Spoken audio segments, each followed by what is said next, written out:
Hello, everyone. Hope you're all doing well. My name is Eduardo Gevenez, and I am the International Student Engagement Facilitator at Capilano University, located in North Vancouver. I'd like to take this opportunity to respectfully acknowledge that Capilano is located on the traditional, ancestral, and unceded territory of the Coast Salish people of Squamish, Tsleil-Waututh, and Musqueam nations. Today, I'm here to present the topic, Bolstering Meaningful Connections to Empower International Students through Peer Mentorship. Before we begin, I do want to clarify that this presentation was a joint effort between Capilano University and BCIT for the BC Symposium, Advanced International Student Support, that took place in Vancouver on January 31st, 2025. Since I work at Capilano, of course, this recording will focus on the mentorship program at Capilano. I will briefly cover some general challenges about mentorship programs, but the focus will be on our program at CapU. So with that, I would like to discuss the unique approach to peer mentorship programs at Capilano University. So our program is the ILMP, which stands for the International Leadership and Mentorship Program, and it has been running since 2011. So it's going to complete 14 years this year. One of the things that's pretty unique about our program is that for the past couple of years, we have been able to secure sponsorships from external companies to help us run the program. Of course, that does not mean that we don't have any financial constraints, because this is one of the things we will talk about it in the challenge section. But these sponsorships have certainly helped us run a better program. We currently have two sponsors, and the money we have allocated for the year from their sponsorship basically allows us to host certain events organized by mentors, as well as give honorariums to these mentors upon conclusion of the program. So we do use our department budget for most of the mentorship activities that we host, to be honest. Most of the expenses that we have comes from our budget, but depending on how much money we have from sponsorships, we're able to enhance the quality of these events. And again, thank our mentors for all the hard work they have done with honorariums upon conclusion of the program. Our recruitment also differs a little from what we see in other programs. I know that some institutions recruit mentors every single term. In our case, we recruit them once a year. So during the month of June to August. So we recruit them for this sometimes we do we do May to August, but usually June to August. So they can start the program in September with us for a 3-term commitment. So they start in the fall and they go all the way to the summer of the next year. The number of applicants have increased year by year, and in 2024, we received more than 110 applications.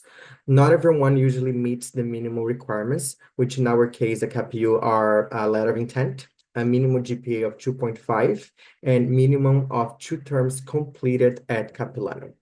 Those who do meet this requirement, they are invited to a group interview. Usually we bring in 3 to 4 candidates per group, so we can assess their performance alongside other potential mentors. It gives us a very good understanding of how much of a team player they are, how they communicate with one another, how they respect each other. From all these interviews that we conduct, we usually select a total of 25 to 30 mentors. So a pretty large number, not sure how unique it is, but I don't think it's too common among other mentorship programs. So we do work with a large group of mentors.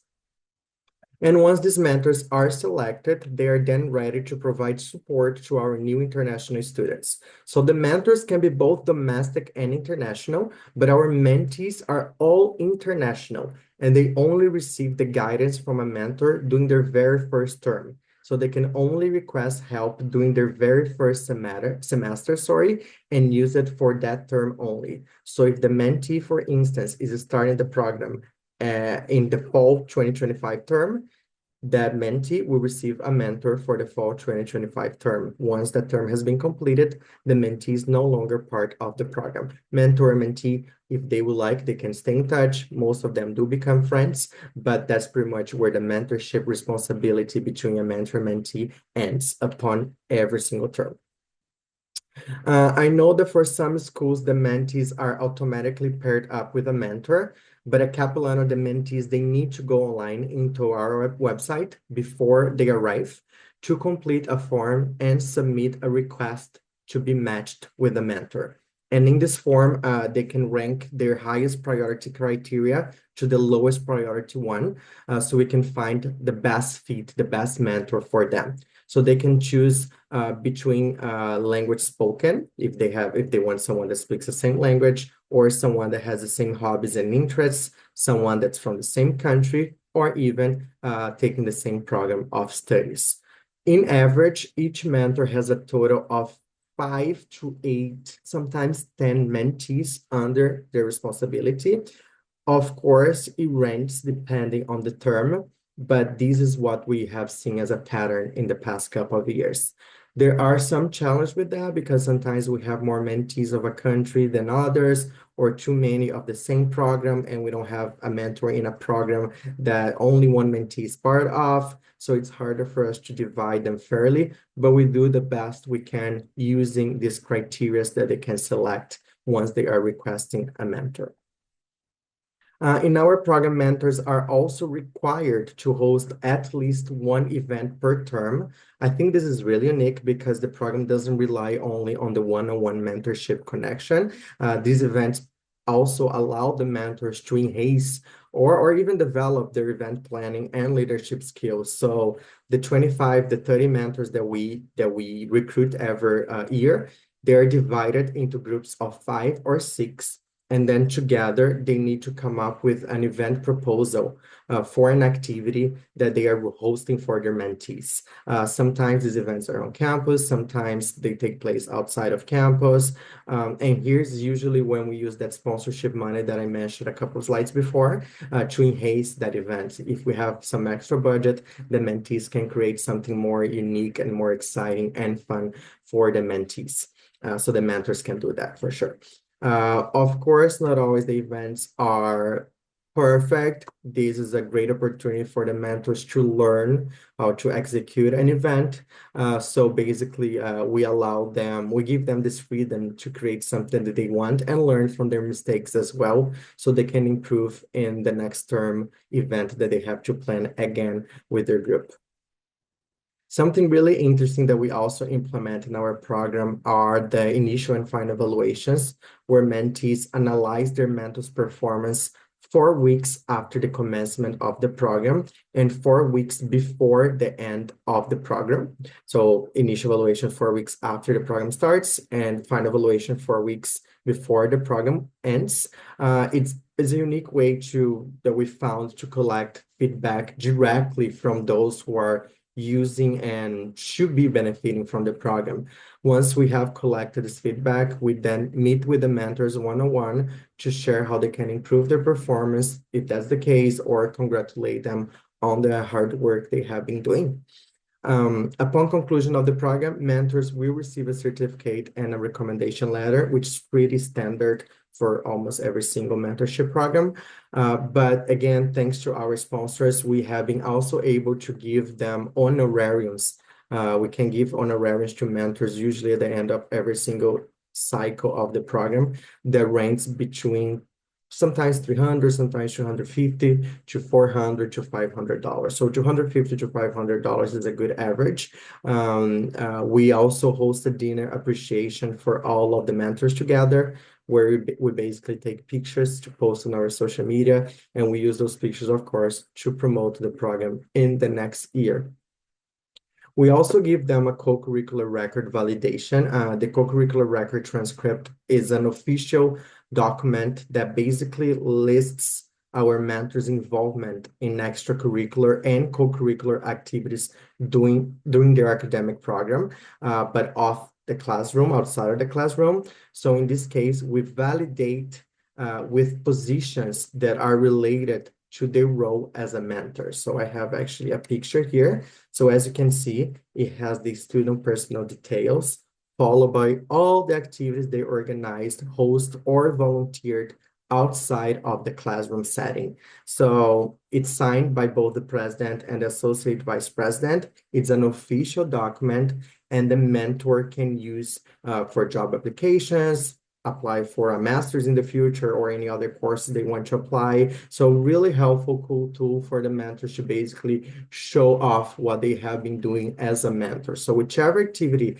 they have partaken as a mentor, they can ask a co-curricular record validation, and we'll print them out in this final transcript that they receive at the end of the program. So it's really cool, and mentors really love that. Just to finish off with the 2 points right here in this slide, we also have a sustainable pool of mentors because after 2 terms, the students who were once mentees can come back as mentors. And the majority of them do that, they learn so much from their mentor, they see the value of the program. So those students who were once mentees come back and apply to become a mentor as long as they have the minimum requirements. So the program self-promotes itself. And in many cases, some of our mentors are then hired by our department as either student employees receiving an hourly wage, or as even part-time employees, or even full-time in some cases, to work on campus during the study. So every time we need to hire students, we try to get from the pool of mentors because it tells a really cool story of their involvement with our international students in general. So that's pretty much the unique approach to our mentorship program at Capilano in the ILMP, the International Leadership and Mentorship Program.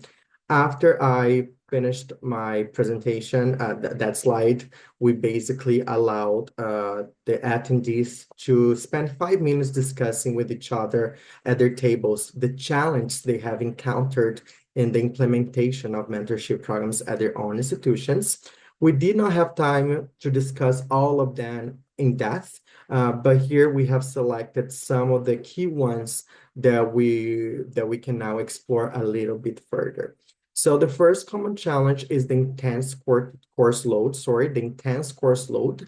We all know that many international students have very demanding academic schedules, often taking 3 to 5 courses per term, which does make it challenging to find time for mentorship activities. One way that we found to address this issue is by offering mentorship programs with flexible meeting options, such as virtual mentorship, asynchronous check-ins, and evening sessions as well when applicable. So for instance, at Capilano, we allow mentors and mentees to decide whenever they want to communicate, when is the best day, the best times, and which platforms they're going to use to communicate with one another. So we let them communicate on their own schedule, which basically ensures that they can participate without compromising their academic responsibilities.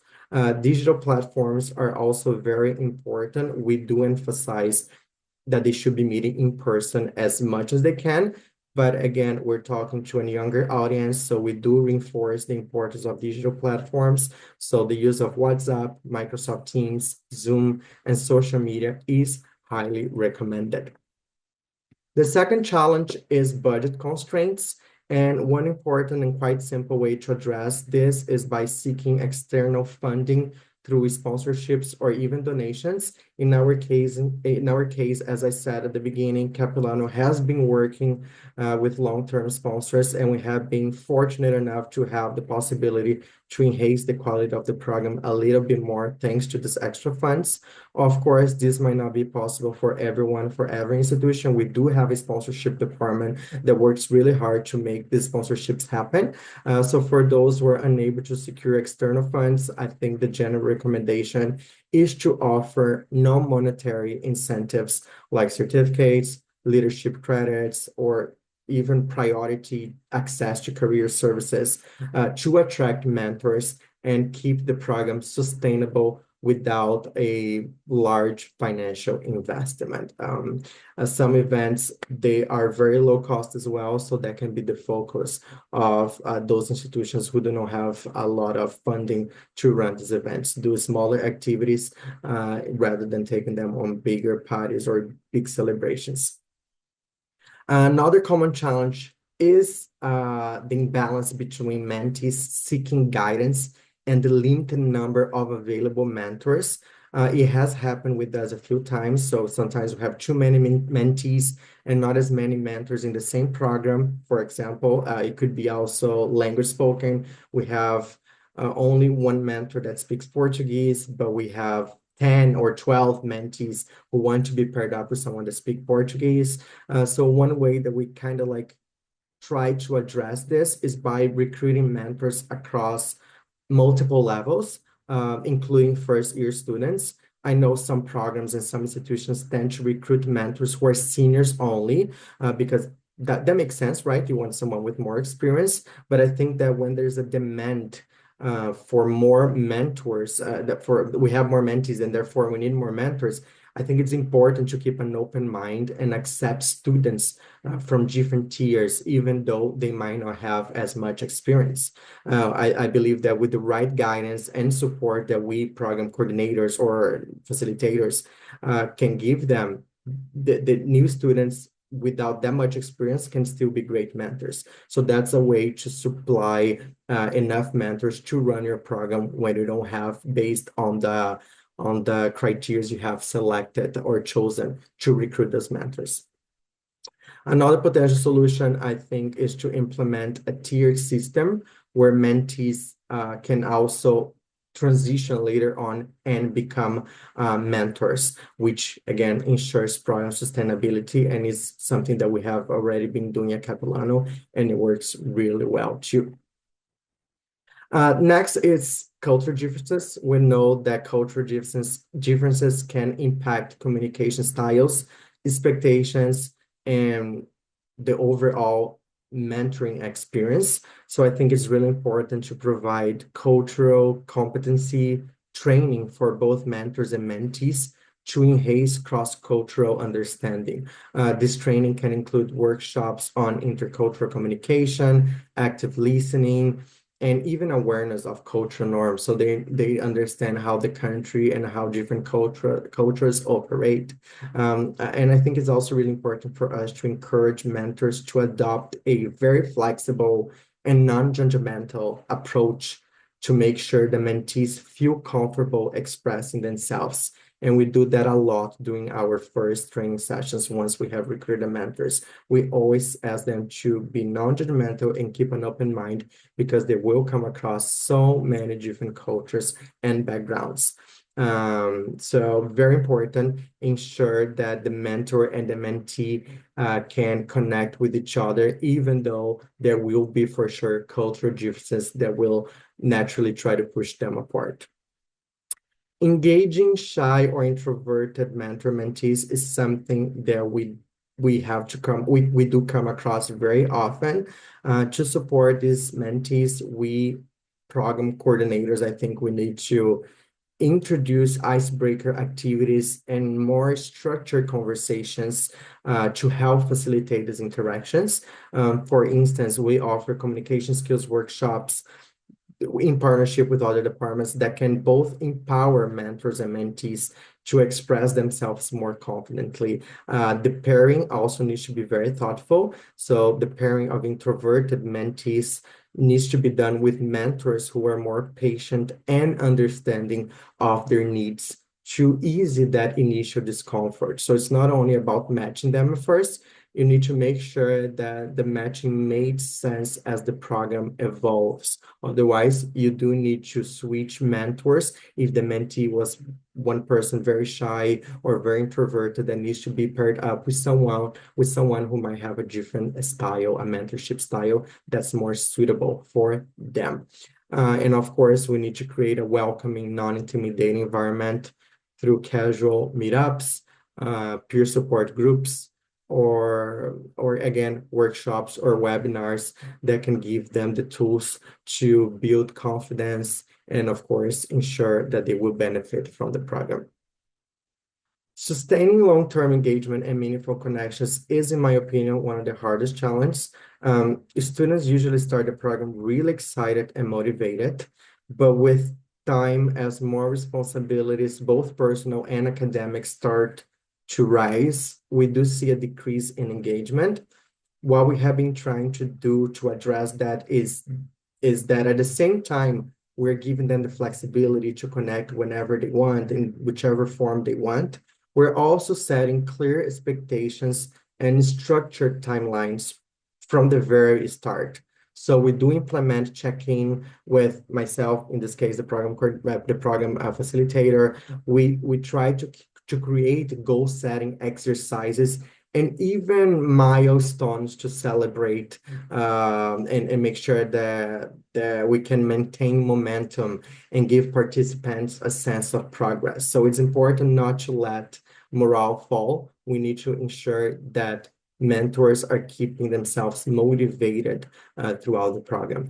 Offer incentives such as certificates, like leadership certificates, career development opportunities, or even LinkedIn endorsements. They also worked really well for us, and we encourage everyone to take to use those tools to ensure that the mentors stay committed.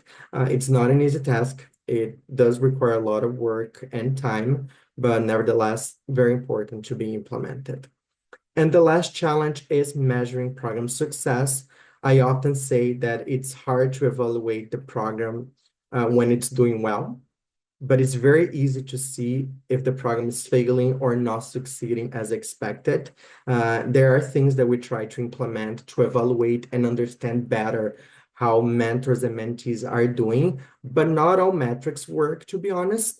So for instance, while surveys and academic performance, retention rates, they can give us a really good idea of how things are going. Collecting qualitative feedback and testimonials, in my opinion, or even like creating focus groups are very, very important because they can provide much more valuable insights and help identify areas for improvement. So something else that we're trying to implement right now is to track mentors and mentees' progress after the program completion, such as job placement or even leadership roles that they're taking in others, in our institution or in other places, to get insight on the program impact on their life after the ILMP program. So that's pretty much it. Thank you very much for watching. Again, my name is Eduardo Gevenez, the International Student Engagement Facilitator at Capilano University. And if you have any questions, please feel free to email me at iengage@capilanoU.ca. I'll be pleased to answer them. Thank you very much for your time and have a great day.